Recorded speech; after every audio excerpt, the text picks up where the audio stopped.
His Excellency Martin Moshisho Martine is the Deputy Governor of Kajiado County. Good morning. Good morning. Karibu sana to Kenya's biggest conversation. Asante sana. There must be a Maasai proverb that's close to this one.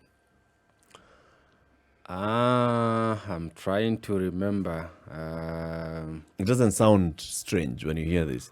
It sounds like something that you have heard of, right? Yes, I'm trying to relate. I only know maybe a Kiswahili one that is closer to that. Which one? Usiache mpachao Kwa kwa msala msala upitao. This means do not do something negative because it might end up hurting you. Yeah. Unaacha mpacha ni mafi kwa njia ambayo wewe unapita na unaacha ukifikiria itaumiza wale wengine ambao wanapita. Kumbe hata wewe unapita hiyo njia. Pia wewe pia unapita the same. Karibu sana to our show. Asante sana. Like I'm saying, the people of my neck of the woods are happy to have you here. Thank you. To hear the Deputy Governor speaking. Yes. On top of that, being the Deputy Governor of Kajiado County, you are also the new chair of the Deputy Governors Forum. Yes. Tell us about the Deputy Governors Forum. What is it?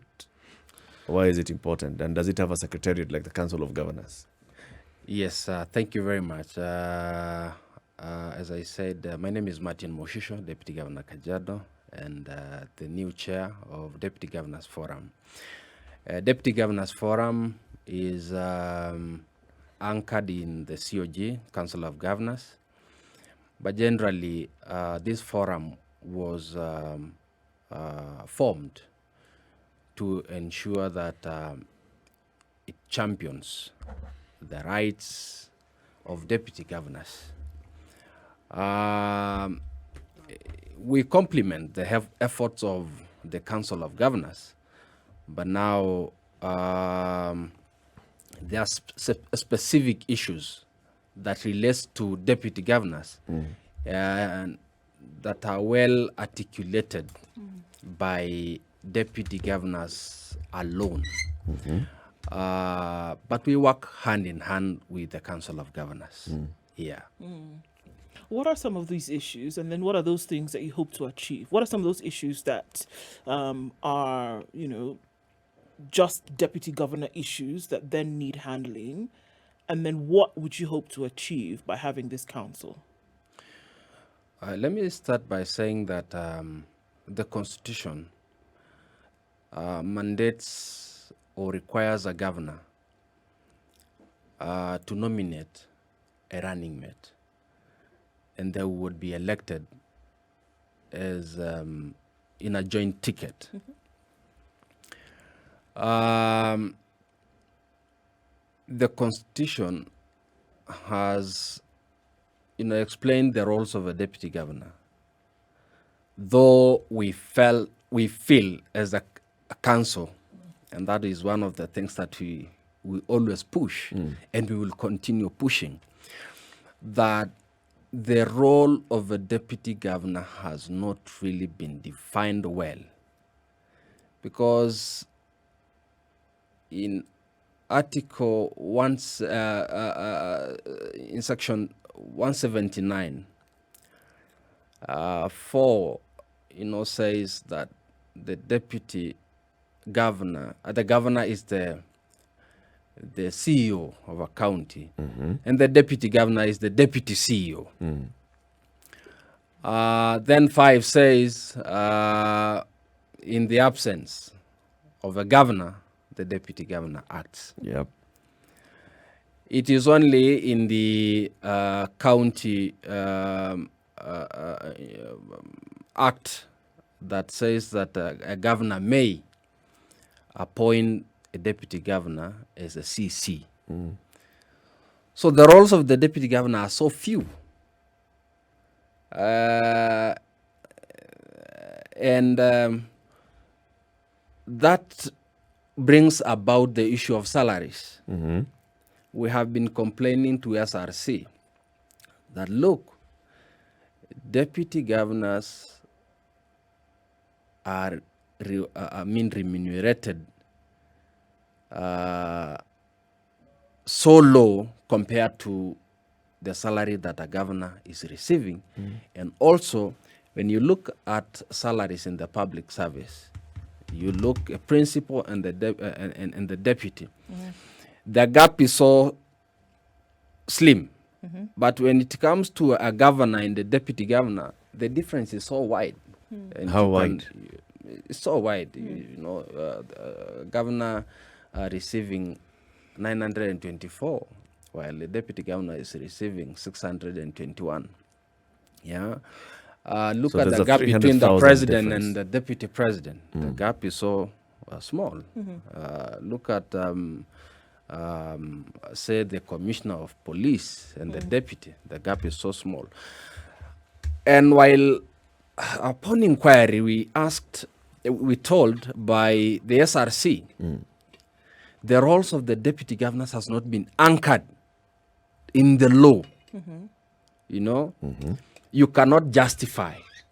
So this time round, we're looking forward to ensure that we push and see how best the roles of the deputy governor can be anchored in law, so that it can justify, you know, An an salary. increment in salary. Okay, Yeah. so what would those roles be? And I think that is the question that we continue to ask. I remember in the last administration, we had your predecessor, who was the deputy governor for Nyeri County, and we asked some of these same questions because this agitation started then. Yes. Right? Yes. So the question is, beyond deputizing the governor, right? When the governor is not there, certain things to be done, but he still only have then power over the purse per se.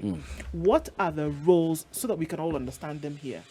Well, what are the actual roles in the absence of this appointment as a CEC, for example, which I don't know if any have done at this point, where the law allows you to be appointed as a CEC as deputy governor? I don't know that any of the 47 have done that yet. They haven't appointed CECs yet. Exactly. So even in the previous administration, did we see a number of those happen? And then the Was it question is, Meru that had CEC finance being the deputy governor. Yes. one, right? So then what would be the role? In the absence of that, what would be the role? Deputy governors play a lot of roles, but unfortunately, is not recognized in law. Let's use you as an example. Yes. This is your second term as deputy governor Yes. of Kajiado. Yes. In your first term, What did you do? those 5 years, what did you do? I do a lot of things, and number one, the working relationship between the governor and the deputy governor is very, very important. I'm glad to have one of the best bosses in the country. We have very good working relations. When you have a good governor, he allows you to, work without limitations in the county. Okay. Myself, for example, I chair subcommittees of the cabinet. I foresee, developments in our county.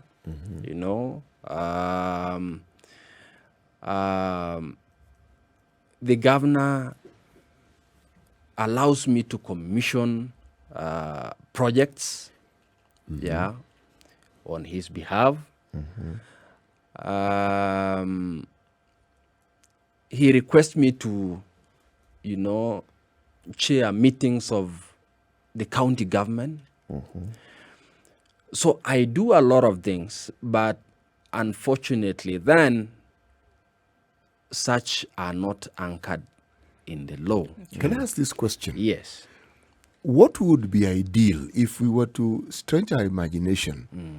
What would you like to see as being the definitive role of the deputy governor anchored in the law? What should we have? Because everything you say is it's at the behest of the governor. Yes. If the Sounds like governor it's a wakes up on a goodwill good thing. day, Yes. it is. If he doesn't wake up on a good day, Yes. so what would it be? number one, we have been really pushing that a deputy governor be assigned a role. Yeah. One, if it is the CC position, let it not be the governor may. Let it be the governor shall. Yeah. Because it depends with the kind of governor you have. If he decides he will not appoint you, That's it. that is it. But the law should be very clear. Number two, just like the president, but the deputy president who chairs IBEC meetings, the deputy governor can also be assigned to chair things like, and it becomes in the law, subcommittees of the CEC. of the cabinet, subcommittees of the cabinet. There are also some intergovernmental committees in the county that brings the county commissioner and his line and the county government. Those meetings should be chaired by the deputy governor. Okay. Yeah. So the deputy governor becomes the liaison between the county government and the national government. And the national government. At local level. At the county level. Okay. There are many roles that can be given to the county deputy governor, like monetary and evaluation role. Yeah. Yeah. He can be able to oversee how things run in the county, whether we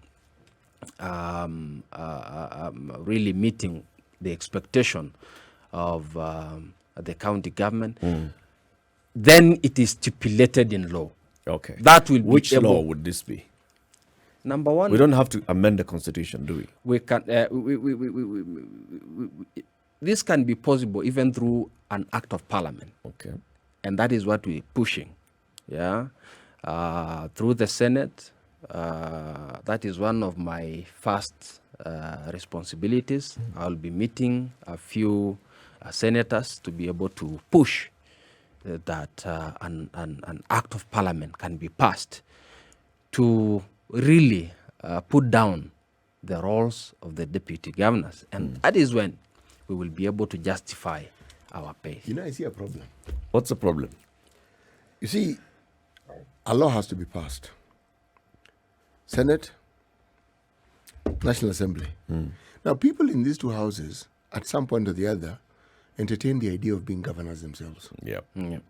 And it appears to me that the idea of having an all-powerful governor is something that those who are in those legislative houses like.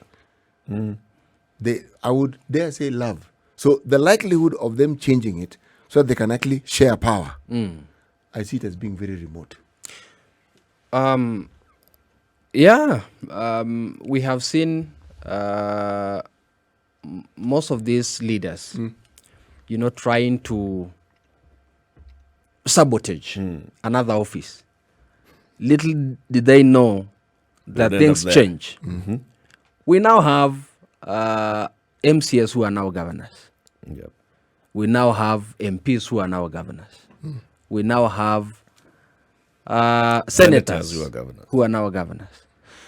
I think the best thing, make a law as if you are the next holder of that office tomorrow. Yeah? Because anything is possible. Yeah, anything is possible. In fact, we now have governors who went back to become senators. This is my advice to every leader in our country, whether in the legislature or in the county. Try to better another office because you are bettering Kenya. And you can also be a candidate of that office tomorrow. Yeah. At some point, Senator Sang told us, I wish I knew that one day I would be the governor, because sometimes some laws that I was not really for it to be passed in the Senate, Would have benefited me. I'll be the beneficiary of that law today when I'm the governor. So anything can happen. I think it became a lesson, and his mind is open. He can now sit as a Kenyan. He can be able to see that this will help Kenya and will help me even when I become the holder of that office tomorrow. Okay. Yeah. So I see the advocacy that you're talking about, as the Deputy Governors Forum, starting from the previous government into now you taking over as the chair. You've been given a mandate by your members, all the other 46 Deputy Governors. Yes. Let us champion that our role is anchored in law. Do you have a draft bill that you're presenting when you're meeting with the senators as you champion this? Do you have something that you have? This is what we have ready. You can discuss it, you can amend it going forward. Yes. We have written proposals that we have presented to SRC, not once, but the argument of SRC is that when we put and take them through valuation, and then they will take through evaluation. They do not find reverence in the law, and then becomes null and void. So we're pushing to see it how best it can be anchored in law, because we already have them in paper. Okay, We already so that's have. what I'm asking. Yes. Have you drafted a bill? Yes, that, yes, this is a bill, a draft bill. No. And then the senators will just be looking at it and seeing whichever senator champions on your cause would look at it and actually just take and subject it through the Senate drafters to see what needs to be amended. I think we have not put it in a draft kind of a bill, though there are some senators who have made some attempts towards that, like Senator Murkomen. I will be looking to meet him anytime soon, because the channel we have been using SRC and the Council of Governors, only to find that however much we try to push through that, SRC became very open to us that it is not about us. We it is operate about on the law. Yeah. So we need to take another route. Approach. Yeah. So looking just at what you said, for example, what you were doing in the previous term, you, Governor Olelenku appointed you to chair some subcommittees of the county executive committee. You were oversighting some development projects. You were commissioning some projects on behalf of the governor. You were chairing meetings on behalf of the governor. But this one's, like you said, it's because of the goodwill of the person of Joseph Olelenku. If Olelenku did not feel it, even in this second time, he felt, Martin is just too much. You can actually lose any job that you wake up and you have no job you have done at the end of the day. And you'll still be earning 500,000 shillings. 621,000 shillings from the people of Kenya. Okay. Let's continue that conversation after this break. But anyway, I'll so that we then understand. Back. I mean, this is the push that the deputy governors have been asking for. This is the push that the deputy governors have. 28 minutes after 8, His Excellency Martin Moshisho is the deputy governor of Kajiado County and the chair of the National Deputy Governors Forum. He's here with us in the studio talking about the role of deputy governors. None anchored in law, apart from just being the principal assistant to the governor and taking over office if we impeach the governor or when the governor is away, then takes over office. That and more coming up after this. This is the Situation Room, the only way to start your day. Eric Latif, Ndu Oko, and C.T. Muga hosting him. The Constitution says that the person who wants to be governor shall appoint a running mate and they will be elected together jointly as governor and deputy governor. And then the Constitution stipulates the role of the governor and also the role of the county executive. The county executive shall be comprised of governor, deputy governor, and members of the county executive committee, who will not exceed 10, who will also not exceed, is it a third of the number of wards or elected MCAs in any county. Okay? There's a job of the CECM, there's a job of the governor, there's a job of the county assembly, but there's no clearly stipulated job for a deputy governor. And now the deputy governors for the last 2 terms have been feeling rather wasted, unless working with the goodwill of a governor. Like Deputy Governor Moshisho is telling us, his governor has assigned him some roles. We know the former governor of Meru County had appointed his deputy governor to be a member of his cabinet in charge of finance and others. Then others have no defined roles. So you just end up sitting there, waking up, going to work, and not knowing exactly what you're doing. Issues there, sitting. You know, the issue here has to do with this individual on this planet called the human being, and how the human being interacts with power, and how power also interacts with the human being. If you look at the highest office in the land, which is the presidency, opportunities have been there when we were actually writing the 2010 Constitution to have had a presidency that perhaps has a greater check and balance than this winner-take-all variety that we have. The opportunity was missed. The people who made that decision were Kenyans. They were in leadership, they had been entrusted with that, but they made that decision to go that direction. Now the consequences, they can complain about it as much as they like, but that opportunity was missed. When they tried to do an about turn with BBI. Yes. They tried to, but clearly the law didn't agree with the process that they were following. And they were told, no, halt right there. So now we have a situation where we're trying to say, look, this is being mirrored with the position of a governor. And we'd like a situation where some definitiveness in the roles of a deputy are there. At independence, when you had a president, the role of the deputy was clear. He was called a vice president. He was vice president and minister for home affairs. There was always an and. Later on, it was vice president and minister for finance, whatever it was. But you had a ministerial role. We clawed back on that. And now we're trying to go back again to what it was before. The leadership in this country and the political processes that they represent, are we saying that we've got to a point where those who are entrusted with making our laws, are they sufficiently empowered in their thinking?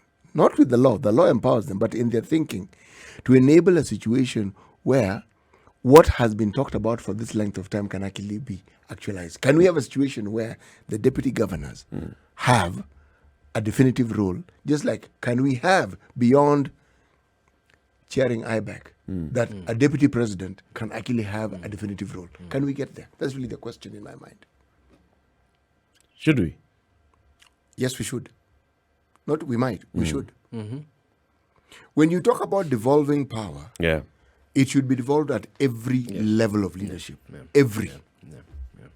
You know, when I listen to you, Mr. Moshisho, and then I also listen to your predecessor, Dr. Caroline Karogo, I don't hear a unified sound of this is what a deputy governor should do. You know, like now you said, the deputy governor should chair a meeting, monthly or quarterly or whatever meeting between the county government, the county executive, the county assembly, and the local and the national government officials at local level. This is the county commissioner and the county security blah and the county. I don't hear that. I mean, if we were saying that this is what we want, chair this, also be a member of cabinet or chair a cabinet subcommittee on development that looks at the development budget and how the development budget is being implemented and this and the other, then we'd be saying, okay, so it's very clear this is what they're asking for. It's very clear even when they're saying go to parliament, this is what the deputy governor would do. And then we can even start seeing, you go and talk to your governor and he actually allows you to do it. Then we can see practically, for example, in Kajiado, this is what we are seeing a deputy governor do. Now I just hear, a deputy governor does not have a role and we need to have a role. It's like you people don't even know what role you want to have. This time round, we want to be very specific. We want to be very specific and we'll put it down and we're going to present it to the Senate. Because as it is, counties vary. For example, in Kajiado, a section of finances under my office. Yeah, but it's not written anywhere in law. It is the governor who has, allowed me to be in charge of a section of finance called the emergency department. Yeah, you find in another county, for example, in Meru last time, the deputy governor is in charge of, is the CCM in charge of finance. You find in another county, a deputy governor is given a role of minister of health. And the rest of the counties do not even give a deputy governor a simple role. So we need to,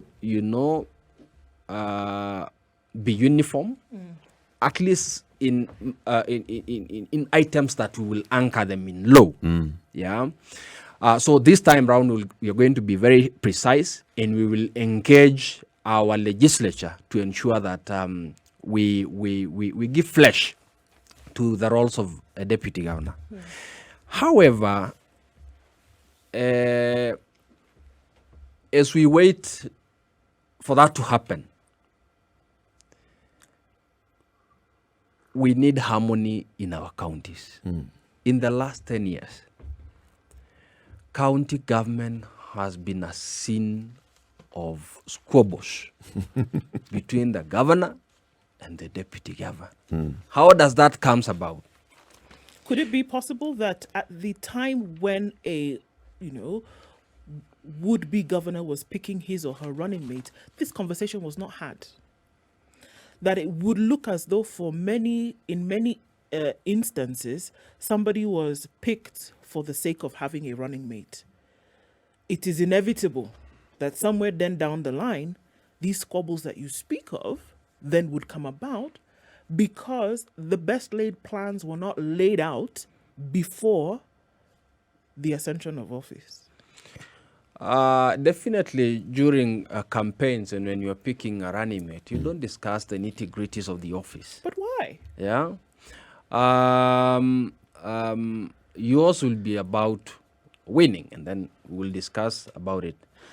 But there are some, politicians, sometimes they decide to merge. He was running for governor, you are running for governor. Then you decide, let's come together.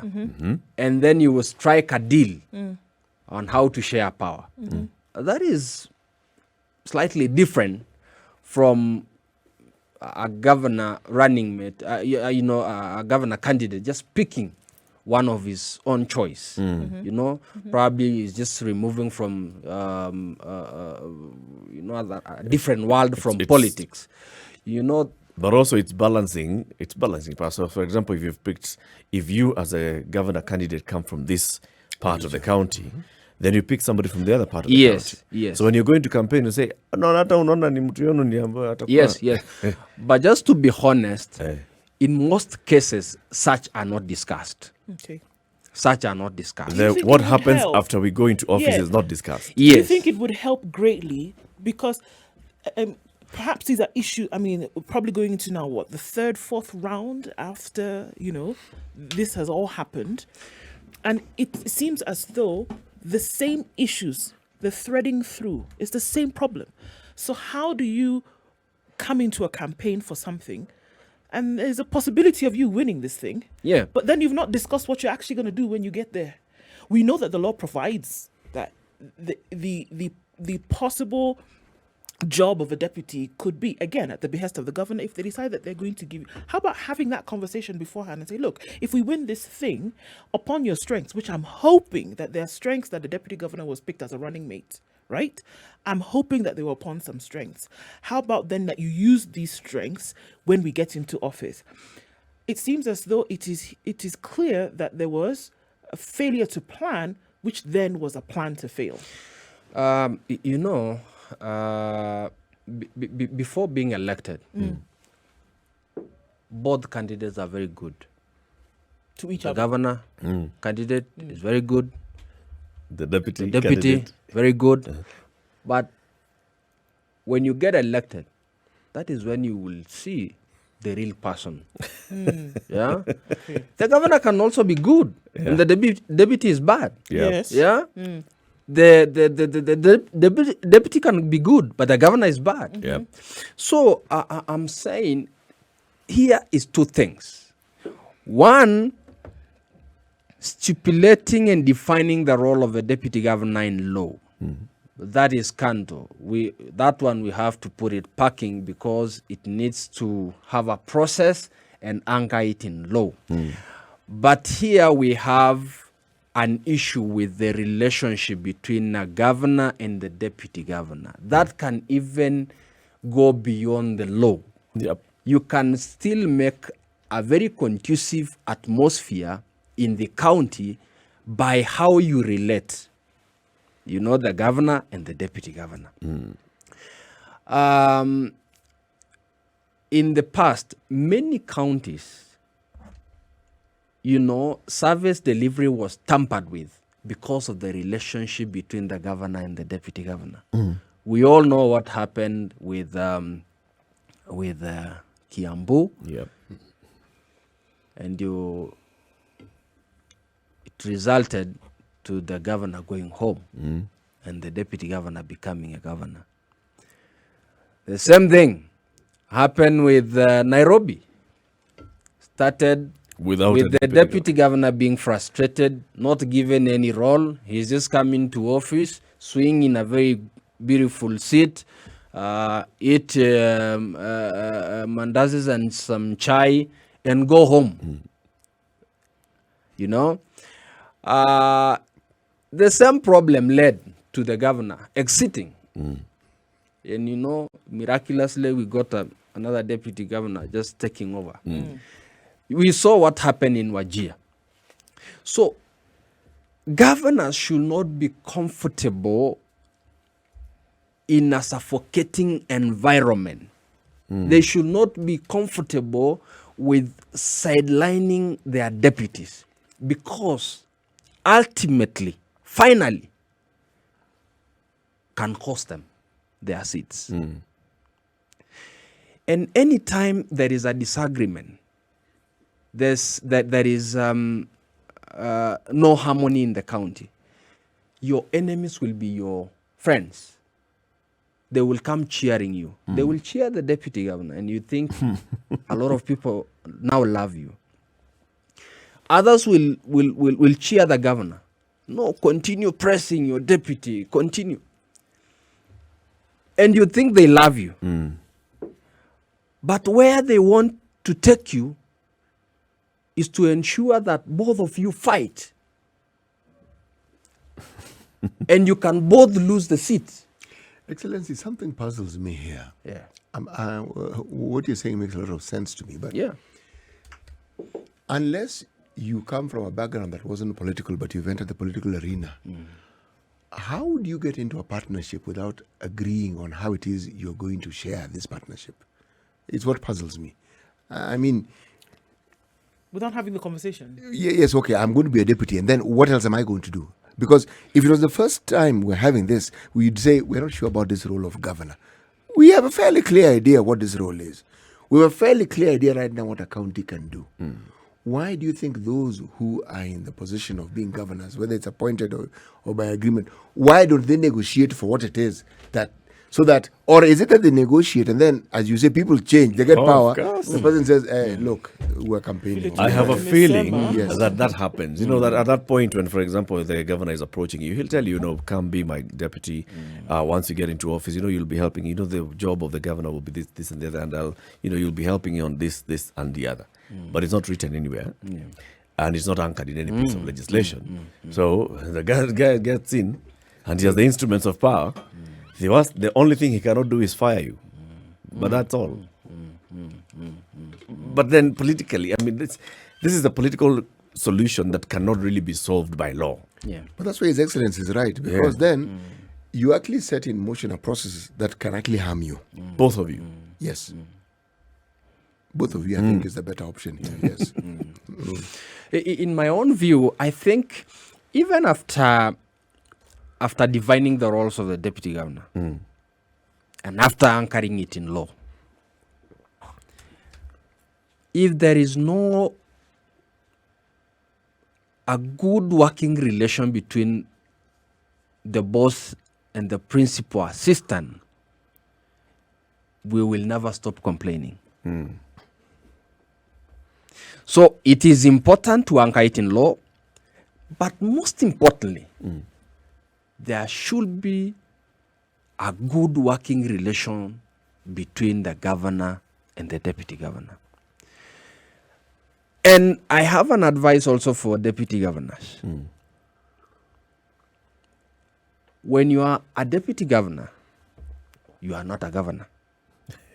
You should accept. Except you're not the boss. Yeah, you're not the boss. Yeah. Stick to your lane. And I think anytime a deputy governor, number one, is not loyal to his boss, something has to happen. If a deputy governor gives the boss a reason to doubt him or her, things will change. So I think the most important thing is for the deputy governor, and this is just a piece of advice to my colleagues, is you need to be very loyal to your boss. Do not give him or her a reason to doubt you, because any time you doubted, Something happens. then something happened. So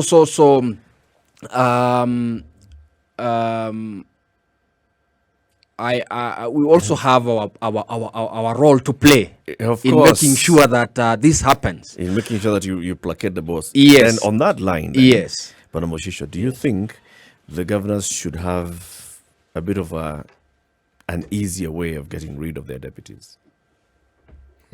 If you get to that point, as one thing of as one stick of ensuring that the deputy governor then toes the line.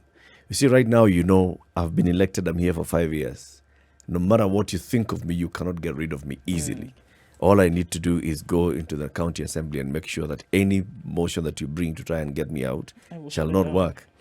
Should a governor be given that kind of a stick? Be allowed to, if you feel that the deputy governor is not working well with you, then you can even have a vote within the CECMs to get rid of the deputy. Never. As it is, it is the best. This one, why you have two people with kichwa ngumu. Not really, but we both elected. It is the people who put us to that office. It is only the power of the people that can remove us from that is protection. That is protection. And one strength that we have is that protection, that we were elected, the governor cannot fire. And except through, the steps, the process that has been given by law is when a deputy governor can leave office. But the sovereignty and the power should not be given to the governor to fire, a deputy governor. Should remain like that. Yeah. There's a question that Peter Ongera is advancing here. Until that moment when we have the role of a deputy governor anchored in law, and we know clearly when this person is in office, this is what they do, should we say that a deputy governor should now just be receiving allowances, not a salary? 612,000 shillings for what? You have no job you're doing. We are doing a lot. Except in counties that the governor and the deputy governor are fighting.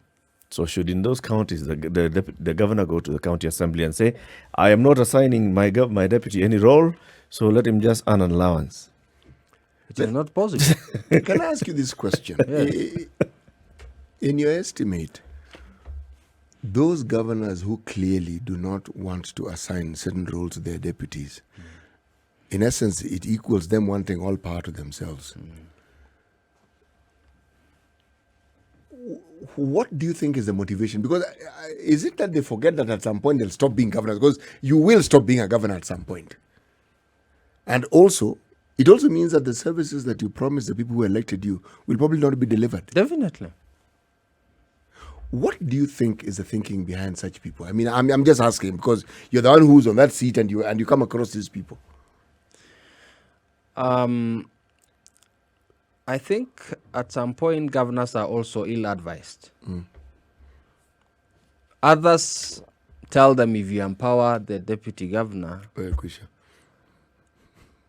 he might be a possible candidate to oster you in the next election. So pima vile.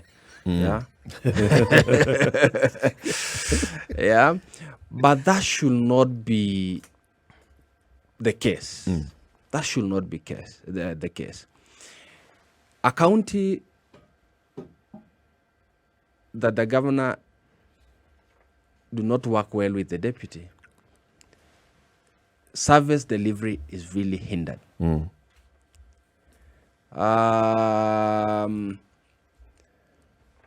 So I think that is a bad advice. And as I said, if there is any deputy governor who is planning to outshine the boss or something, also stop that.